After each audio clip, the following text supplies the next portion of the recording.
Look at that thing. Really great tools.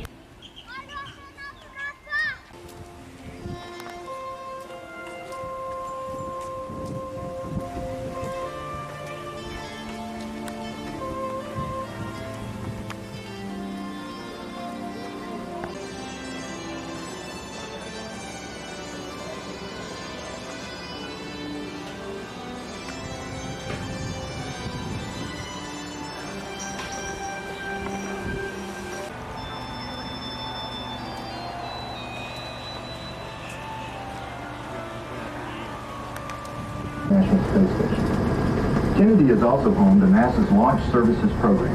Just about the rocket motors, and only then is the door to the orbiter is closed, the orbiter access.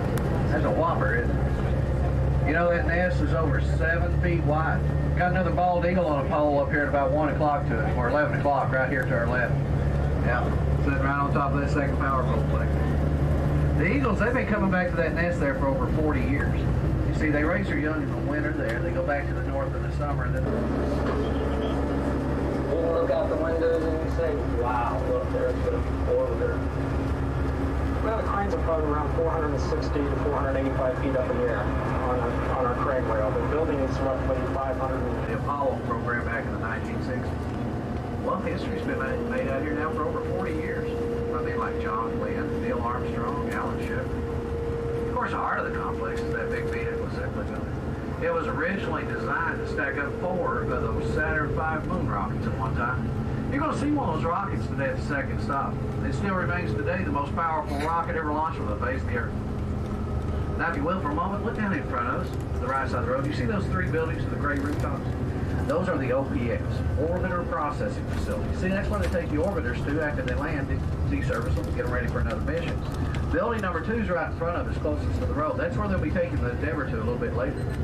Over to the right of that is building 1 with the Atlantis, and the 3rd building in the back corner, building number 3, and that holds the Discovery. It's got a mission coming up in February, as a matter of fact. Now, as you look around, you notice the vehicle assembly buildings surrounded by engineering, maintenance, technical support buildings. Good part of the offices in some of these buildings were at one time inside the big VAB during the Apollo program, but once the shuttles came along, they had to vacate the unnecessary personnel. They're dealing with too much solid rocket fuel in that building. That's for 8 acres of ground. 500 and something. You know, it's the largest tall. single-story building in the world. Yeah, no floors in the main area. It's open from the bottom to the top. I know it doesn't look that big, but, well, it's an optical illusion. You see, there's nothing out here you can really scale it with. I'll tell you this much, it does stand 220 feet taller than the Statue of Liberty, so if you could take the Liberty and its pedestal and put them on some skates, you can slide it through one of the gray doors on the side of that building, never open it all the way to the top. Well, the doorways are 456 feet tall. According to Guinness, it's also the tallest set of garage doors in the world. Hey, look up here to our right front for a moment. You can see our print. That's the Pegasus. And that's how we transport those orange external fuel tanks from the state of Louisiana here to Florida. It's on board Pegasus. They have their countdown clock over in this area someplace. I didn't catch where it was. Maybe it's over there.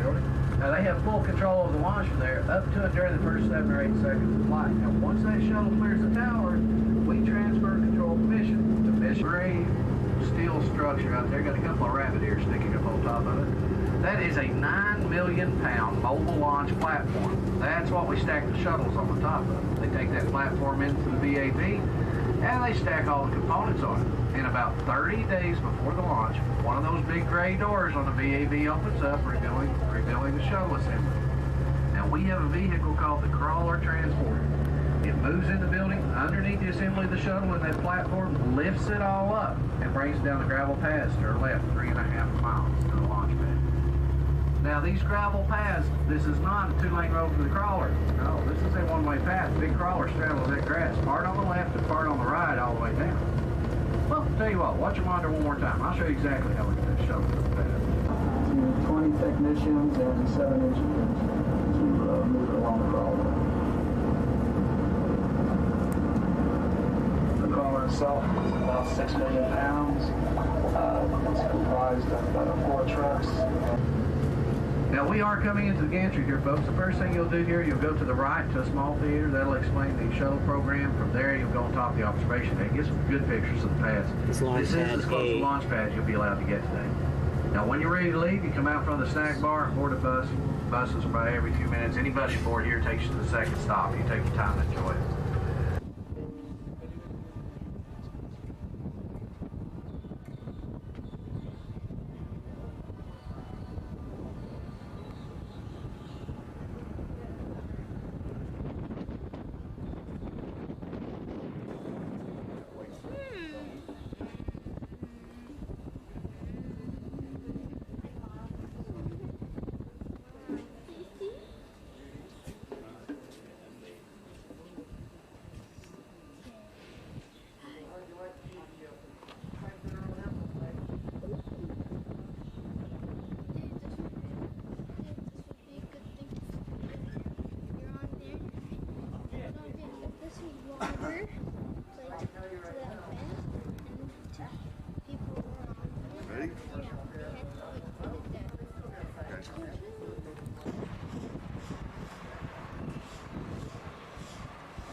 That's the top of a rocket engine here.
Begin sequence story.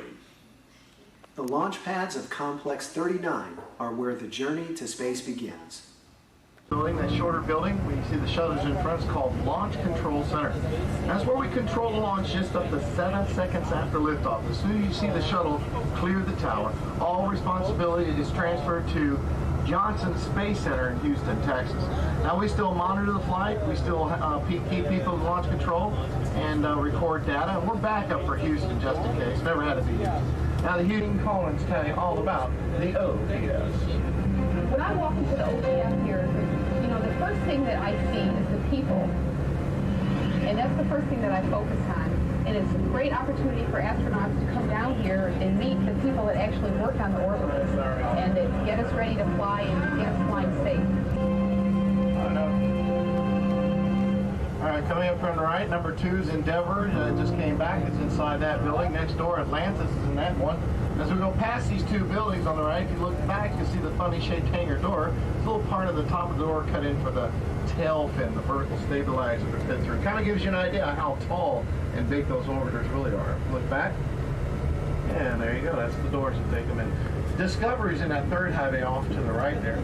Quick glimpse up here on the right, you'll see the crawler transporter vehicles. These are the big track vehicles that we use to move the mobile launch platform, and the shuttle stacks out to the launch pad. And past the crawler transporters off in the distance, you'll see the mobile launch platform that the crawler picks up and moves around. Train tracks take you out to that big brown buildings where we receive and store the segments of the solid rocket boosters brought down from Utah. Small body of water up here on the right, big body water on the left. Everybody look around, you might see an alligator. It's a great blue heron here on the right. And the alligators like to hang out here on the right sometimes because they know Meals on Wheels comes by about every 10 minutes. Yeah, don't see him out there. Yep, there he is back there in the back there in the bushes. When you come back to the Saturn V Center, look out here to the left. It'll be on your right when you head back, and you'll see a big landing facility on down this towaway road. They'll tow it back in that first building where I told you it was. They gave us a briefing, said it was already in the OPF. It's not in the OPF yet. Trees are just a little bit too tall. The latest orbiter. We're going to have to cut all these bushes down someday, huh? So y'all can look out in this area, but we can't see the tail of it anymore. But it's out there.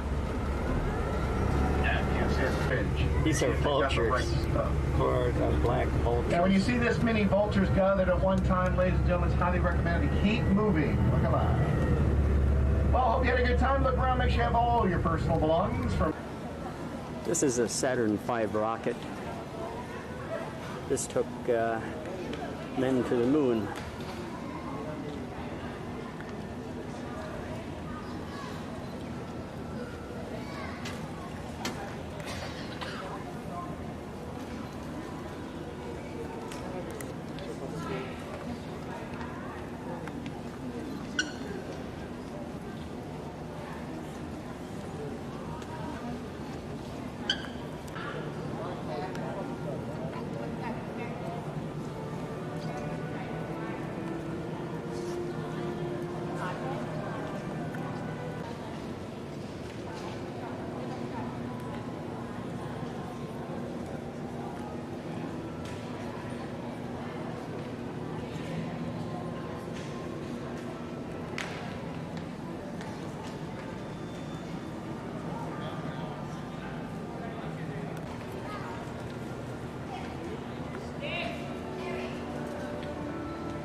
This would be the moon lander, and I don't know if this is the actual size or it's a replica, of course, but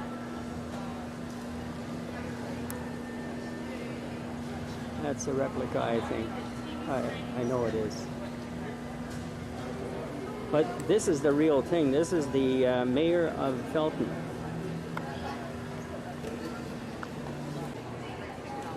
And that's the last stage. There's 3 stages here. One engine.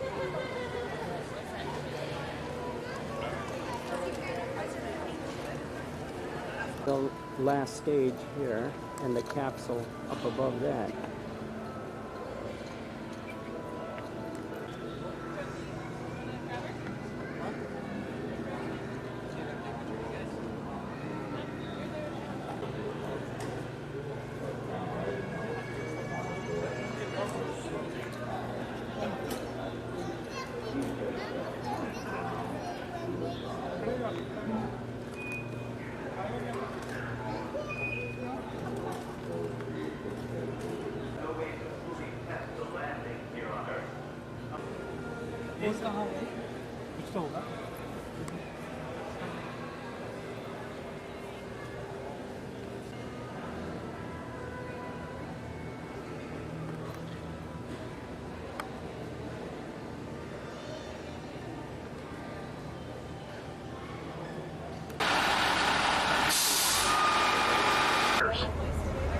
They're waiting for us to cross that bridge when we get to it. That doesn't look good.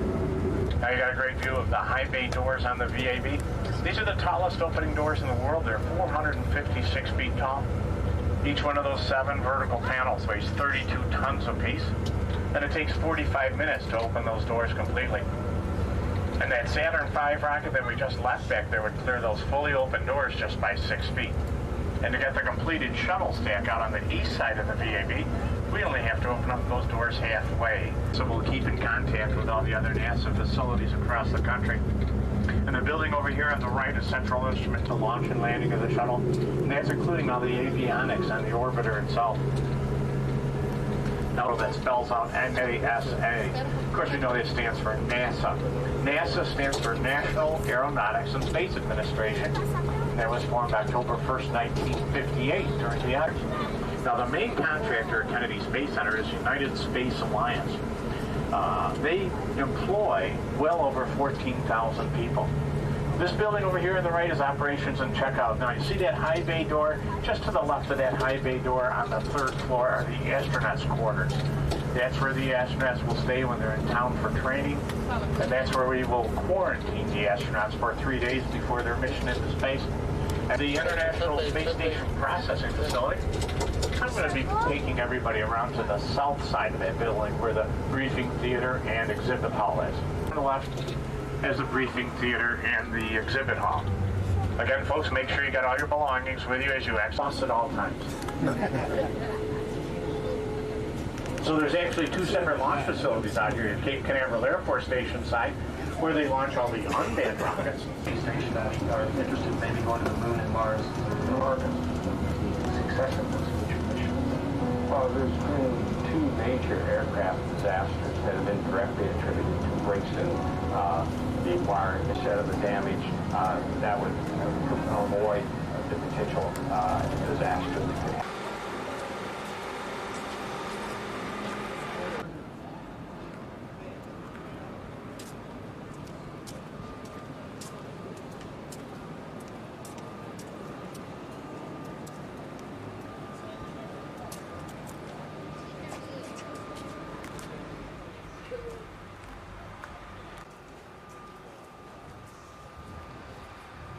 Here is the space shuttle, and we'll look inside of that.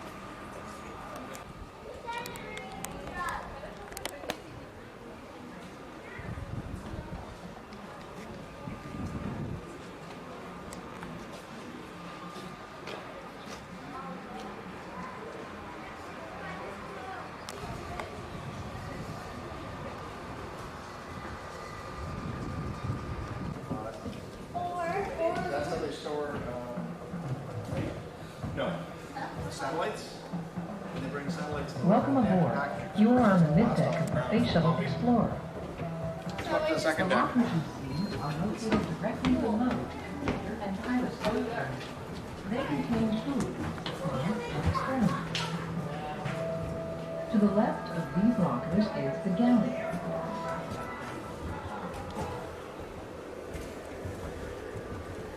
Once an orbiter is aloft, the overhead payload bay doors are open and remain open as a radiator, releasing excess heat into space to keep the crew and critical orbiter systems cool. Excellence of live for Europe.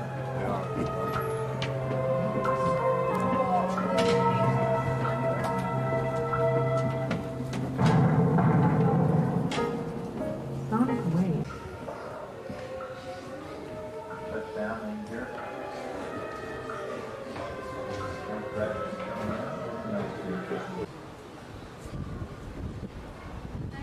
It's quite an aircraft.